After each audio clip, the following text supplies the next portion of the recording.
C'est dur parce que, comme vient de le dire Nabil, c'était un humain exceptionnel. C'était, je pense, dans la rédac des RMC, c'était Roland, quoi. C'était Roland, il t'appelait à n'importe quelle heure pour débriefer de foot, pour parler de foot. On passait nos samedis de midi jusqu'à 23h.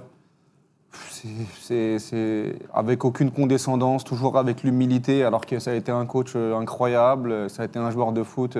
Très bon joueur de foot Très aussi. bon joueur de foot. Il venait avec beaucoup d'humilité, il te demandait ton avis sur le football. Il disait peut-être que j'ai tort, peut-être que j'ai raison, mais jamais avec le sentiment d'avoir la vérité absolue. C'était un mec qui te poussait constamment, qui poussait les jeunes, qui avait une vraie bienveillance. C'était vraiment une vraie bienveillance et il avait peur de vieillir. Il voulait pas qu'on l'appelle tonton. Il voulait rester jeune. Il était vraiment dans cette idée-là et c'est ouf. C'est dingue parce que on savait qu'il était malade, que c'était compliqué. On avait peur, mais là, c'est violent parce qu'il retrouvait quand même...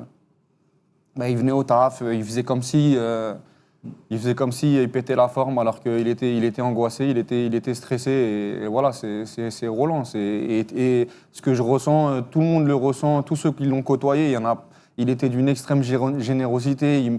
Il m'a appelé il y a 10 jours pour avoir des places pour la Coupe d'Afrique des Nations, pour des gens autour de lui.